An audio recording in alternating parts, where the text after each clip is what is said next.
I mean, it's both organic and electronic, just like what you do, you know. But vampire rock, I think, sums it up. I like that. I like that. That gives you the right vibe, like in here. Well, And I sing like a witch, and then there's this like really cool layered guitar and all these big heavy beats, and I don't know. I think it's transformative and dark, so it works. you have a very long lasting creative relationship, which is not, I would say, the norm. Mm-mm. What do you think are the keys to that?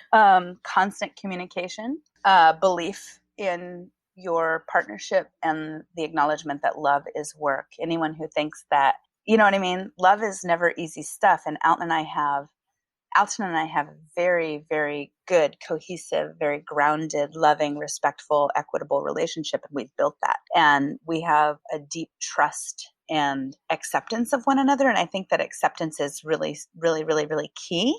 And we've formed our relationship. You know, we've done everything from having bands, making art together, creating children, you know, and then on top of this, Alton married this person who is definitely not a straight human. So our relationship has had a lot of really groovy ebb and flow. He's my absolute champion and I'm his. So yeah, I don't know. The secret is just to respect it and to continue to work on it, I think.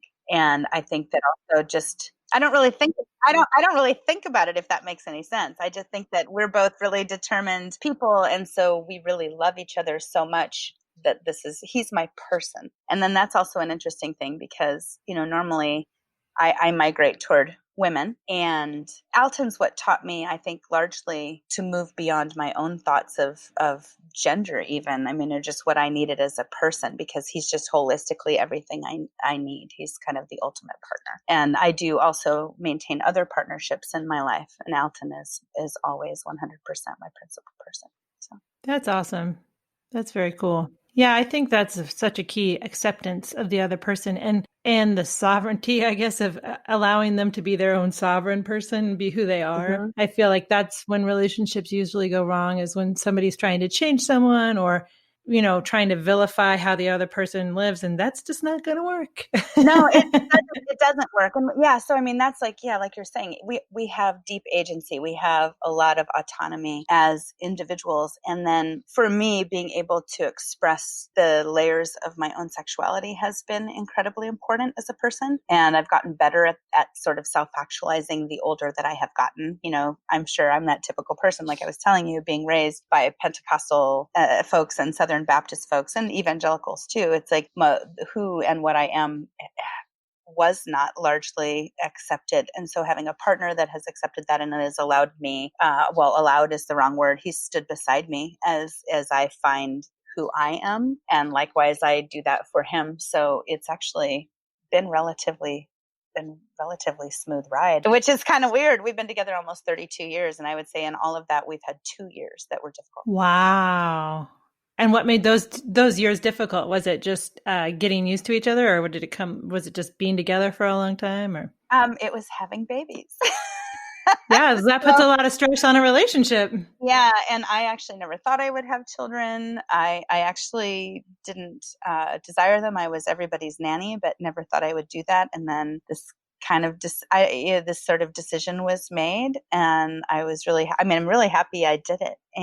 But there were deep challenges. Yeah. And so, but it wasn't like yelling, screaming, stuff like that. It was just hard. Yeah. You know, like where do you put your relationship together in that? Where do you find your own autonomy once you've created a little human? Wow. And then your whole life becomes taking care of this little human, and they scream and eat and explode and all sorts of, you know, and then it's like I was 24. I mean, come on. Did anybody use their uterus in Seattle at the age of 20? I have no idea. Like I was really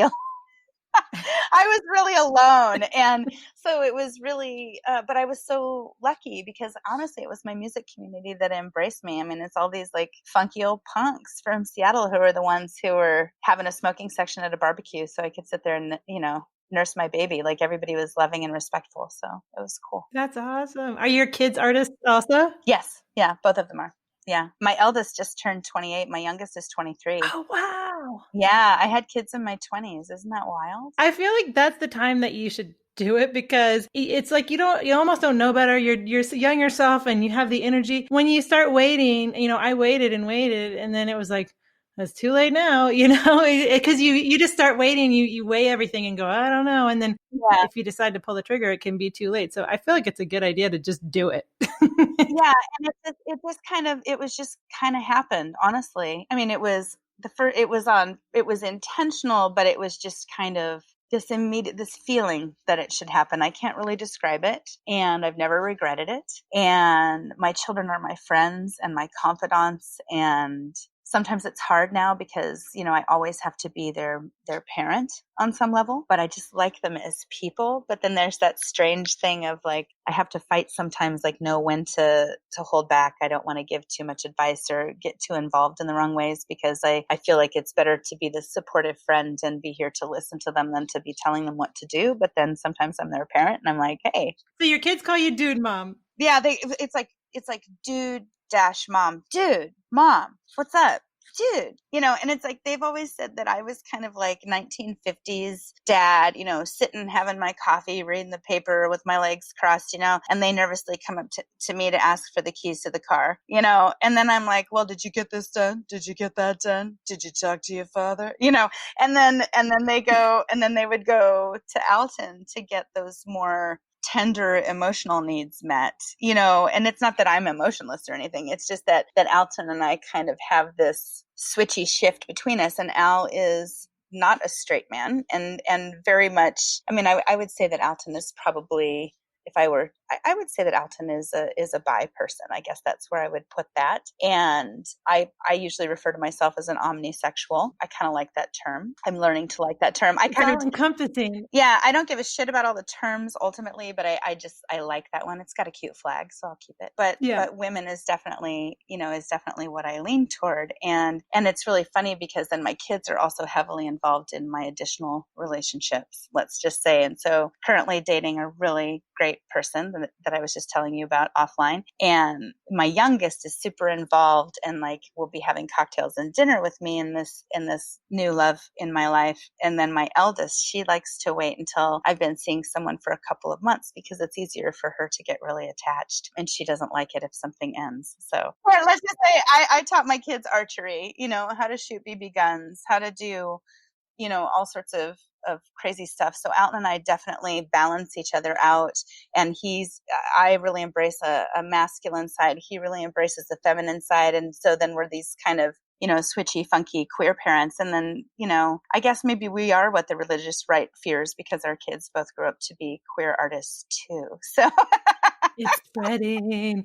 No, but it's spreading like a virus. Yeah. Well, I think artists tend to be more open, and all the gender, all that is a societal construct. I mean, I don't know. I think that people want to put us in boxes because it makes their life easier, but that's not necessarily the best thing for us. And so I think it's great that you live your life exactly how is right for you. I do. And, it's interesting. Before my mom died, she really came to truly understand. Yeah. And that was a super special thing for me because that's not something that most people get to experience. And my mom was a 70-year-old born again Christian, right? And then one day I go into the kitchen to cook and she starts telling Alton, Kelly was 7 years old when she first asked how she could be a different gender. And I'd come to my mom, my whole family my family are either in farming or medicine, right? And so my mom worked in the medical field. My grandfather's a doctor, grandmother's a nurse. So, I grew up around Grey's Anatomy books, Merck medical manuals, whatnot. And I was 7 years old when I came to my mom and said, I don't really feel like a girl. How could I be both a boy and a girl? That's how I feel. And hilariously enough, it's the 70s. I'm a little kid reading things way out of my league. And I found the word hermaphrodite. And I'm like, oh, that's what I am, right? And I don't really understand all of the layers of what that would be. And my mom was really accepting. And she said, well, I already gave you a name that's a boy's name. And I had asked if I could change my name to Corky. I think I was watching like Bad News Bears movies or something horrific like that. And she said, well, I don't know if you really need to do that. She's like, Corky is an interesting name. And she said, but Kelly means warrior. And so she was, so she said, maybe you should just basically be who you are. So then I was that classic, played softball, volleyball,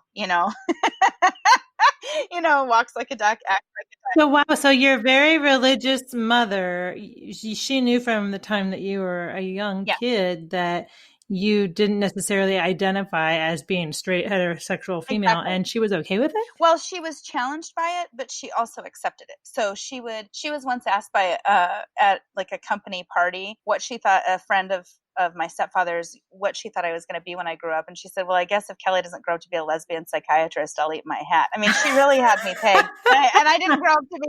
I didn't really grow up to be any of that, but it's like she was catching the flavor of me, and it was challenging to her because it was outside of her purview. But I mean, she had owned a nightclub on the East Coast when I was a kid. She had lived very much in the gay community for a really long time. So she had an acceptance even if she didn't have a deep understanding, and she did continue to give me support. She would say, "Well, all I want is grandbabies. If you give me grandbabies, I'll shut up," which like now we would be horrified to say things like that to our kids, but that was kind of her way of saying, "I don't really care what you do as long as my family continues to grow," because family was ultimately deeply important to my mom, and she just wanted, I don't think she cared if I adopted, nothing like that. She wanted to be a grandma. That was just at her heart of hearts. And so yeah, so there was some acceptance there, but it was really at the end of her life that she expressed compassion and love and deeper understanding for that portion of myself. And ultimately, not that I needed it because I'd been living my life anyway, but gave me my blessing,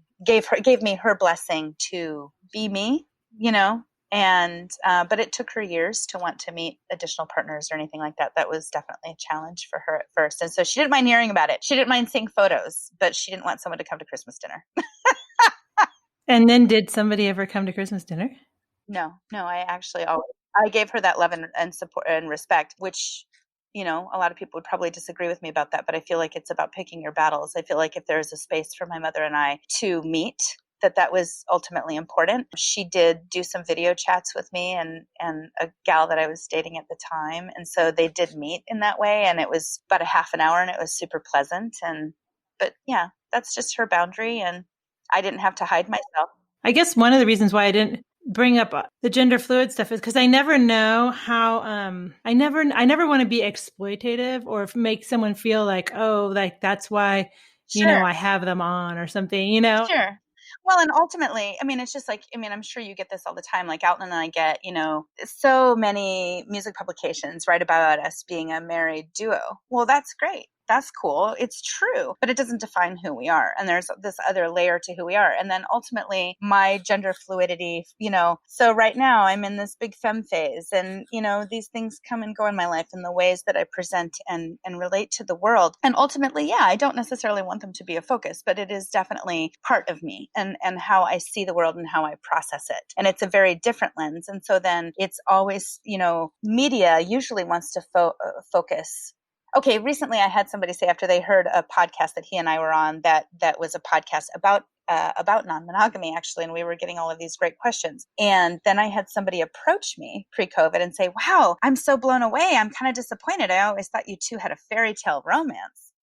And then I hear this. And you're like, this is the fairy And tale. I'm like, "Motherfucker, you have this all wrong." Hopefully it's okay to say motherfucker on your podcast. But anyway. Of course. And I did. It was like the first thing out of my mouth. And I started laughing and I said, "Nothing could be more of a dream than to be with the person of my dreams, the man of my dreams." I didn't know the person of my dreams would become the man of my dreams, but then also to be able to have this acceptance and trust and other shared reality with them, where I am expressing, like I said to you earlier offline, is just that it's like completing a circuit for me. I am accessing all of these different layers of myself, and it feels spiritually and just emotionally very grounding. And then to have Alton be 100% accepting and part of that, and very much my champion. And so that's something that truly doesn't get talked about often, and I appreciate discussing that. And then, sometimes it's, I've had children, I'm a 51-year-old human.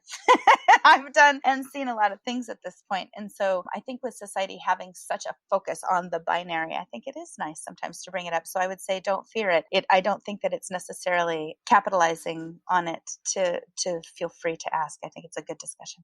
So. Oh, okay. That's good to know. Yeah, I just read a story about some like 85-year-old man who finally came out, and I felt so sad for him because I thought, I mean, I was happy that he came out, but I'm like, oh, it makes me sad that it's taken till now for him to feel okay to be who he really is for in front of people, you know. Absolutely. I